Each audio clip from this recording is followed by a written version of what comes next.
हमने जो जी आपको मेडिसिन दिया था जेल्सिमियम, उससे आपको फायदा हुआ था? जी सर, उससे तो फायदा हुआ मुझे। मतलब मेरा लिपिडो जो है, इच्छा जो है वो वापस आई। मतलब हम्म।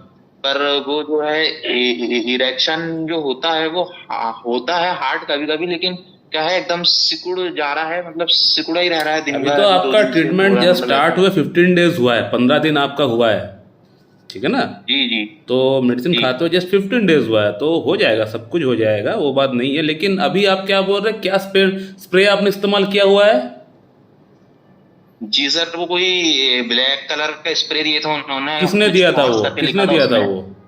वो वो एलोपैथी वाले वो डॉक्टर ने दिया था मेरे को, जो मैंने वो इलाज अच्छा, करवाया था। किस लिए दिया था आपको?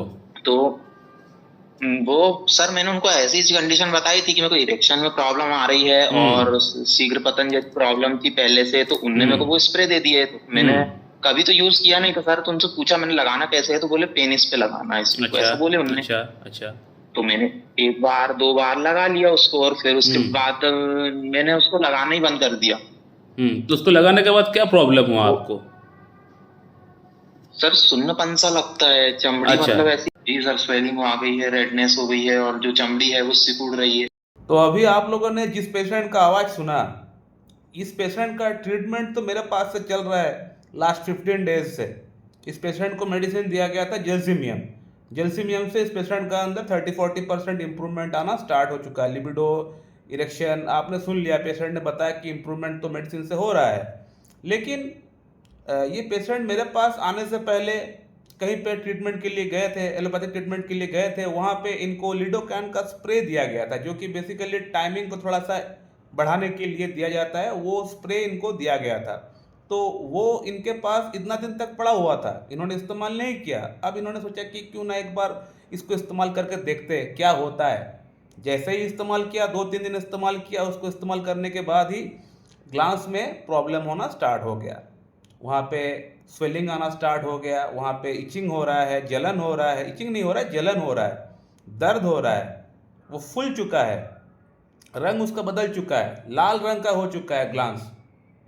तो पेशेंट अब परेशानी में आ गए कि क्या हो गया है, ऐसा कैसे हो गया है। तो इस प्रकार की जो मेडिसिन होती है, जो लिडोकैन की स्प्रे वगैरह होती है, इसको इस्तेमाल करने का एक सटीक तरीका होता है। पाइवट पार्ट का जस्ट बैक साइड पे, जहाँ पे फेनुलम स्टार्ट होता है, जहाँ पे फेनुलम है, वहाँ पे लगाना पड़ता है। जहाँ पे, जिसको हम लोग बोलते हैं टी, उस टी वाली एरिया पे लगाना पड़ता है। इस स्प्रे को स्प्रे करना पड़ता है, वो भी एक ही बार प्रेस करना पड़ता है। एक बार इस प्रकार से प्रेस करने से जो निकलता है वही सफिशियंट है। अब पेशेंट तो मानते नहीं है, वो सोचते हैं कि 4-5 बार स्प्रे कर लूँगा तो बहुत अच्छा टाइमिंग हो जाएगा, सब कुछ अच्छा इरेक्शन आना स्टार्ट हो जाएगा। तो प्रॉब्लम यहीं पे होता है। तो इन्होंने क्या किया, 3-4 बार स्प्रे किया, ग्लांस पे स्प्रे कर दिया, ऊपर में स्प्रे कर दिया। स्प्रे करने के बाद इनका अंदर प्रॉब्लम स्टार्ट हो गया। अब इनको लग रहा है कि नहीं, अब मुझसे इनको बात करना चाहिए, डॉक्टर साहब से बात करना चाहिए, जहाँ से मेरा ट्रीटमेंट चल रहा है, इलाज चल रहा है, वहाँ से बात करना चाहिए, क्योंकि ये ठीक तो नहीं हो रहा है। तो पेशेंट मुझसे कांटेक्ट किया, पेशेंट को मैं मेडिसिन बोल दिया हूँ, ये कंडीशन ठीक भी हो जाएगा। पेशेंट को मैं मेडिसिन बोला हूँ बेलाडोना 30। बेलाडोना 30 इसलिए बोला गया है क्योंकि बेलाडोना का अंदर जो सिम्टम्स है वो थ्रॉबिंग पेन पाया जाता है। नहीं, कहीं भी अगर कोई पेन होता है, दर्द होता है, तो वहाँ का अंदर एक धक धक टाइप वाला दर्द होता है। तो बेलाडोना जो मेडिसिन है, ये एक बहुत अच्छी पेन किलर मेडिसिन है। और जहाँ पे दर्द होता है, पेन होता है, वो वाली एरिया का जो रंग होता है वो लाल रंग पड़ जाता है, यानी रेडिश टाइप का हो जाता है। पेशेंट ने बताया, डॉक्टर साहब रेडिश कलर का हो गया है, लाल रंग का हो गया है मेरा ग्लांस। तो ये और एक सिम्टम है बेलाडोना का। थर्ड, जो स्वेलिंग है, स्वेलिंग का अंदर भी एक अच्छा काम करता है बेलाडोना। और इचिंग में भी ये कहीं ना कहीं काम करता है। और जो ग्लांस में एक हॉटनेस टाइप, गरम गरम इनको टच करने पे इनको फील हो रहा है, तो ये भी सिम्टम बेलाडोना का है। तो एक्यूट कंडीशन के अंदर भी आपको पेशेंट को पूछना पड़ेगा। ऐसा नहीं कि दर्द है मतलब हम दे देंगे आर्मी का, ऐसा नहीं होने वाला।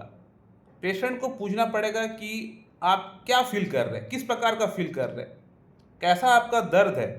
उस दर्द में आपको हल्का पेन हो रहा है, ज़्यादा पेन हो रहा है, दर्द कब कम हो रहा है, कब बढ़ रहा है, क्या करने से कम हो रहा है, क्या करने से बढ़ रहा है, गर्म पानी लगाने से कम हो रहा है या ठंडा पानी लगाने से कम हो रहा है।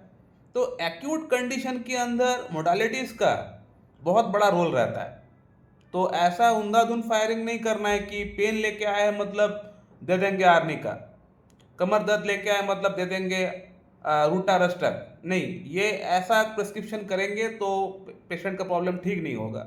पेशेंट से आपको पूछना पड़ेगा, जो पेशेंट प्रॉब्लम लेके आपके पास आया है उसका आगे पीछे आपको कुछ पूछना पड़ेगा। पूछने के बाद ही आप प्रिस्क्रिप्शन कर पाएंगे। जैसे कि इस पेशेंट को मैं दिया हूँ बेलाडोना, बेलाडोना से पेशेंट का प्रॉब्लम 101% ठीक हो जाएगा।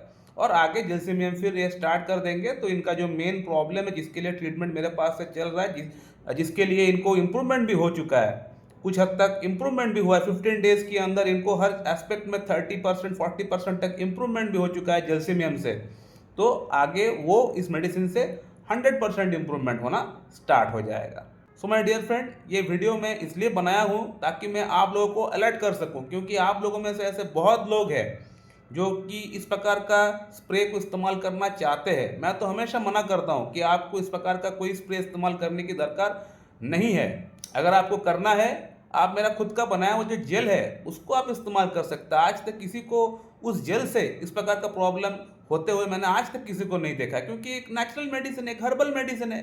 जो चीज़ नेचुरल है उससे प्रॉब्लम बहुत कम होगा, होने के चांसेस बहुत कम है। ऐसा नहीं कि नहीं होगा, होगा लेकिन बहुत कम है। उसका साइड इफेक्ट अगर होगा भी तो बहुत ही माइन्यूट सा साइड इफेक्ट होगा, वो किसी को पता तक नहीं चलेगा। और वो भी हो सकता है 1000 में से 1 या 2 पेशेंट को थोड़ी बहुत कुछ प्रॉब्लम, इरिटेशन थोड़ी बहुत हो जाए, लेकिन चांसेस तो ना की बराबर है। लेकिन इस तरह की मेडिसिन के अंदर साइड इफेक्ट हमेशा बना हुआ रहता है। यानी अगर 100 पेशेंट अगर इस्तेमाल करता है, 100 में से 50 पेशेंट को सीवियर साइड इफेक्ट होने का चांसेस बना हुआ रहता है। सो माय डियर फ्रेंड, मैं इस वीडियो को यहीं पे एंड करता हूँ। अगर आप लोग के मन में कोई प्रश्न है तो आप लोग कर सकते हैं। So thank you very much and have a good day.